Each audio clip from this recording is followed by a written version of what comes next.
Hello and welcome back to another Dodgeball video. If you're new, thank you for tuning in. Don't forget to like and subscribe to the channel and drop a comment with any other Dodgeball topics you'd like me to cover. So one thing I've been asked a few times now is how I train a Dodgeball, how I train for Dodgeball, how to train for Dodgeball. And so today, in order to keep this video not going too long, I'm going to give a general overview of how I train for Dodgeball during the off season, which is how I'm currently training. And hopefully it'll give you guys some ideas, and if you like what you see, I could probably record myself actually doing specific workouts. If there's a specific day as I go through them that you'd be interested in seeing, drop that in the comments. And so I'm basically gonna just kind of talk about what goals I currently have, how I'm achieving those goals, and kind of the general breakdown of each day of my workout week. So let's jump right into it. So first, I think it's important to talk about the goals I'm trying to achieve through my training. So first and foremost, I'm trying to build back the strength I lost during COVID. So during COVID, like most of you, I didn't have access to heavy weights, to a gym, and so I lost a little bit of my overall strength. So I've been really working towards lifting heavy in order to build that back. And then, of course, I have a Dodgeball specific goal, which is building my explosive power. Not only my explosive power in my vertical jump, but also in my rotational explosive power. So I've been doing that through a lot of plyometric training. So one big way I like to kind of achieve the strength, building back the strength goal, is progressive overload. And that's essentially when you're progressively increasing either your rep count with the same weight or you're increasing the weight. Okay, so let's talk about the basic structure of my week. So I do 2 upper and 2 lower body days with a mix of strength and plyometric work, and then I always have 1 dedicated cardio day. I typically do 6 to 8 exercises within the strength based days, and typically closer to 8 when there's some accessory work involved, and when it's more foundational work, it's closer to the 6. And I do a mix of strength and plyometric based work depending on the day. I have kind of a mix. I don't like to go overboard on plyos because they can be hard on your body, so I like to sprinkle those in. And then I always do at least 1 to 2 isolated, like single arm, single leg movement in a workout, just because I don't want to have too much overcompensation with one side versus the other. So I like to make sure I do some isolated work with each side separately. I always do a warm-up, so a 10-minute warm-up, and I'm not trying to kill myself in the warm-up. It's just to get my body warm, so it's a moderate pace. And then I do at least 5 minutes of dynamic stretching, where the first half of that is always full body dynamic stretch, because I want to get my whole body warmed up, even if it's just an upper body day, because you use your legs in some exercises for the upper body, or vice versa. You know, the deadlift, you use your back a little bit, so you want to make sure you're warming up your whole body. And then for the second half of that, I'll isolate the muscle groups that I'm going to be working out, whether it's an upper or lower body day, and I'll do dynamic stretches for those. Okay, so starting with Monday. Monday is typically my strength-based leg day. So I'm always doing at least 1 squat and 1 deadlift variation. I find that these are the most like foundational leg exercises, so I always like to do at least 1 variation of each. And sometimes I'll do 2 throughout the day. Like I might do a back squat and then go into a goblet squat, or vice versa, or I might do a traditional deadlift and then I might do a single leg Romanian deadlift later in the day. I typically target quads, hams, and glutes, like for the most part, and I will do accessory work for like my calves and my hip flexors as well. But again, this is pretty much a strength-based focus where I'm really honing in on that progressive overload that I talked about earlier. So I forgot to mention, on Monday nights I do have Dodgeball. I typically like to avoid doing upper body work the same day I have Dodgeball, and for me, I don't mind working out on days I have Dodgeball, just because it's the off season. It's a rec league that I'm going to play at, so I'm not going all out. So Tuesday is going to be my back and bicep day, and the shoulders get involved as well. I'm hitting all areas of my back, especially making sure I hit those smaller muscles in the back that a lot of times get ignored. So a lot of that comes to doing some shoulder mobility exercises, which tend to hit those smaller muscles in the back. Things like inverted Ys and Ws really help hit a lot of those smaller muscles in the back. And then when I'm doing my strength and plyometric like sort of mix, I'm making sure to focus on rotational power. So rotational med ball slams is one of my favorite. Sometimes I'll do them kneeling, sometimes I'll do them standing, and then with my strength based training I'll try and add rotational movements in there as well. So like instead of doing a traditional dumbbell row, if you adjust your like leg stance, you can add a rotation in to the dumbbell row, which is I find way more beneficial for me than just doing a traditional dumbbell row. And then I will do traditional movements as well, like a lat pull down, for example. And then I typically include some isolated bicep work as well.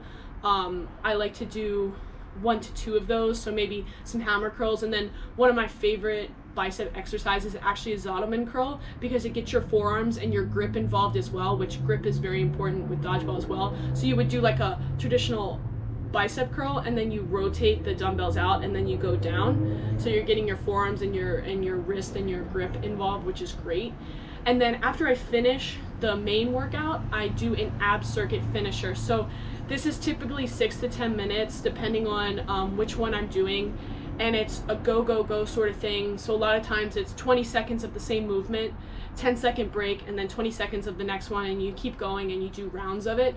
And the 10-second break is usually just me switching to the next position I need to be in for the next exercise. And then Wednesday is going to be my dedicated cardio day. Now personally, I hate doing cardio. I get bored. I mean, I have exercise-induced asthma, so I hate that no matter how hard I work at cardio, I still have trouble breathing. It freaking sucks. So in order to get myself motivated and excited about cardio day, I've kind of set it up like a dodgeball game. So what I do is I do 20 minutes essentially, with like halftime in between, but the halftime I'm doing something. So the first 20 minutes of cardio, I pick whatever machine I'm feeling that day, and I'll do like a little bit of a warm-up first. So if, like, the first 5 minutes will be a warm-up, and then the last 15 minutes of that will be going at a really hard pace. Like, I'm not able to have a casual conversation with somebody. I'm like really pushing myself. And then after the 20 minutes, I do another ab circuit. So similar setup to what I was saying about on Tuesday. And then after I finish the ab circuit, I jump right back on a different machine, and I do another 20 minutes of cardio. And typically I set the second one up as a HIIT style workout, which is like if you do like 30 seconds on, like 2 minutes off, or 1 minute on, 3 minutes off. Like, it's kind of going really fast and then going at a moderate pace, and then really fast and then moderate pace. And I feel like doing it like that kind of simulates a dodgeball game. It makes it a little more interesting, more exciting for me. I'm more motivated to do it. And then I also get cardio like when I am playing dodgeball throughout the week as well. So it's not like I'm only doing cardio for 40 minutes a week and that's it.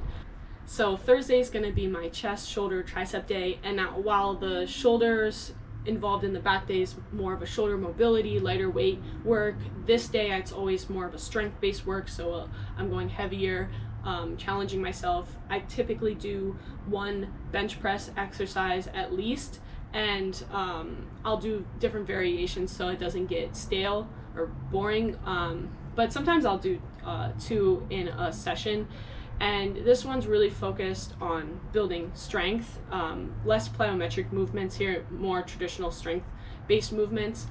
Though sometimes I'll mix it up and I'll do like a med ball chest throw up in the air while I'm in a bridge position, or I'll do chest pass slams. I will get the med ball involved sometimes, but traditionally I'm doing like a more like traditional strength building movements, strength training movements, or bodybuilding movements, whatever you want to call it.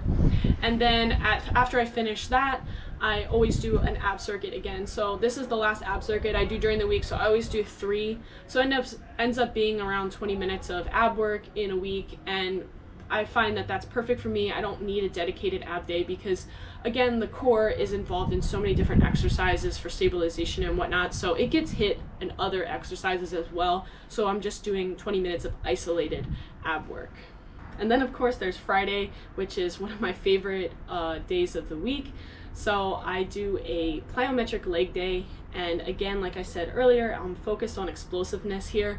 So I do a lot of what's called contrast training. So it's essentially when you do a superset of an exercise that's weighted and then unweighted, or body weight. And I love to do supersets with contrast training. I've just found so much progress doing it this way than how I've trained for explosiveness in the past, and I'm so happy with the results of it, and I highly recommend checking it out. So some examples of contrast training: so I might do dumbbell squat jumps. So I got maybe 2 20-pound dumbbells and I'm doing max effort squat jumps, maybe like 8, and then I immediately drop the weights and I go into box jumps. So I went from a weighted exercise to a similar movement with unweighted exercise, and I find that it's just really improved my explosive power. I feel like I get so much power off the ground. I have enough air time to get a secondary movement, move my legs out of the way if I need to, if the ball's coming. So I really highly recommend this. So the other thing I'm really focusing on this day is quality over quantity. I'm not worried about how many reps I can get. I'm focused on quality reps. So I might only be doing 6 to 8 reps per set of an exercise, but I'm making sure every one of those counts and I'm taking my time on it. Like for instance, when I'm doing the box jump, I'm not just boom, boom, boom. I'm like boom, come down, take a breath, do the next one. Come down, take a breath, do the next one. All about quality. I really want to put max effort into every single rep and really focus on the form and all of that versus how many can I do and how fast can I do them. And then Friday nights is our foam open gym, which has been a lot of fun. There's a lot of competitive players that go to this foam open gym, so it's been really good practice. So quickly I wanted to talk about rest days. So Monday through Friday, I am doing my workouts and I'm resting Saturday and Sunday. I don't recommend that. For most people, it's better to spread it out and maybe do a rest day on a Sunday and a Wednesday, or a Tuesday and a Saturday, you know, spread out the rest days. But for me personally, I like having my weekends open, so that's why I kind of do all my workouts Monday through Friday. But you know, you also have to do what's best for your schedule, but if you can, it's better to spread them out. And then on my rest days, I'm not just being a couch potato. I'm trying to do active rest days. So when the weather was nicer, I was maybe doing a couple laps at the pool that we have at my community, or I'm, you know, trying to get out for a walk. Sometimes I'll break out my skateboard and skate around a little bit, go for a ride. Just something to be a little active on the rest day. And then of course I'm always stretching when I can. So especially like Sunday when you're watching the football game, really easy to sit on the floor and do a little bit of stretching while you're watching the game. A lot of people are like, oh, there's not enough time in the day. It's like, you can multitask and your body will really thank you for the stretching. And then I also, like, throughout the week, I'll stretch as I need to, I ice as I need to, I have my massage gun that I can use as I need to, and then of course, listening to your body, you know, if you're hurt or you tweak something, like if you pull your hamstring, the last thing you want to do is the next day go and do a leg day. Like it's also important to listen to your body and not overdo it and rest when you need to rest. I hope you guys enjoyed this video. I try to keep it as concise as possible, but still getting all the information out there. And if you're kind of stuck on what specific exercises to do, check through my channel. I have a bunch of exercises that are geared towards specific skill sets in dodgeball, whether it's dodging, catching, throwing power, explosiveness. I have a video for all those things, and these are all exercises in those videos that I actually incorporate into my own workouts. And if you want to see one of these specific workouts on one of the days I talked about, write the day in the comment. You know, if you want to see Friday's plyometric leg day, put Friday in the comments, and depending on which one I get the most asks for, I'll try and film at least one. And if it's something that you guys enjoy seeing, I'll try and film them every now and then and sprinkle them in on my channel. So again, if you enjoyed the video, like and subscribe, and I'll see you guys at the next one.